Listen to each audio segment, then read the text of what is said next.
Welcome back to another video. Thanks for stopping by.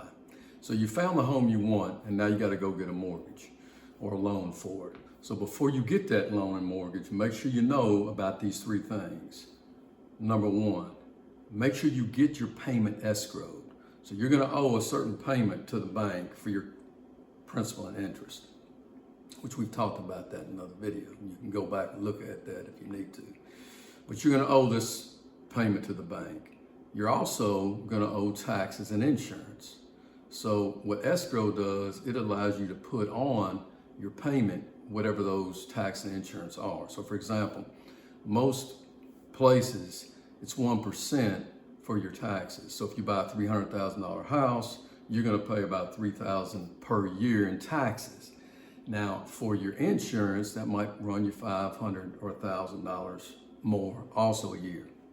So you're going to take the insurance amount and you're going to take the tax amount. Let's say that equals $4,000. You're going to divide that by 12. It'll be about an extra $300 a month that you're going to put onto your mortgage payment. So if your mortgage payment's $2,000, now it's going to be $2,300. But what that lets you do is the bank will automatically pay your property taxes and your insurance every year. You won't have to fool with it. Otherwise, if you don't do that, at the end of the year, you got to come up with that extra $3,000, not $4,000. And if you haven't been saving up, that's kind of a big chunk of change to come up with at the end of the year. So escrow your payment, number one. Number two is make sure you ask about the PMI payment. Now, you're going to have to pay PMI if you don't put at least 20% down. Again, you can go watch another video on that if you want to know just about PMI insurance. But they're going to add a certain amount of money because you don't have 20% down to put. So they're going to add another maybe $200, $100 a month for PMI on your payment. Just make sure you ask them about that so you know how much that's going to be. And then the last thing, number three, is ask them if the loan has points on it or not. Because points is an extra way that they can make money off you. So for example, let's say current rates are 6.5%.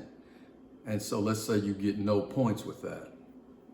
Well, again, your payment just to the bank might be $2,000 with the escrow, another $200 with PMI, another $150. So your total payment so far might be $2,300, $2,400.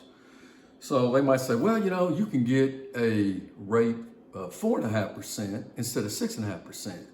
Well, that's going to cost money. So make sure you don't just say, okay, yeah, let's do that. So if you're going to lower it from 6.5 to 4.5, then that's going to cost you about 2 points.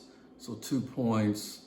So a point is about 1%. So if you're looking at $300,000, 1 point would be $3,000, 2 points would be $6,000. So it's going to cost you about $6,000 to bring that rate down to 4.5%. Now, let's say you get that and it drops your payment to drops your payment by $200, $250 a month. Well, you might say, well, it might be worth it. And it might be if you're going to stay in the house a long time. Most people don't stay in houses 30 years. You know, they try to get that 30-year rate. They don't stay in it 30 years. They stay in it for probably 5 to 7. So check and see, well, is it worth, if I'm only going to be in here 5 to 7 years, is it worth me coming up with that extra money to get that rate? Because you're going to have to come up with that money in closing. So before you close the house, you're going to want that $6,000. So again, if that $6,000 lowers your payment and it's worth to you to pay $6,000, do it. If you're not going to stay in the house that long, it may not be worth to do it. So hopefully you've learned a few things about what you need to ask about related to your mortgage when it comes time to get the loan. So thank you all for watching this video, and I hope to see you on the next one. Goodbye.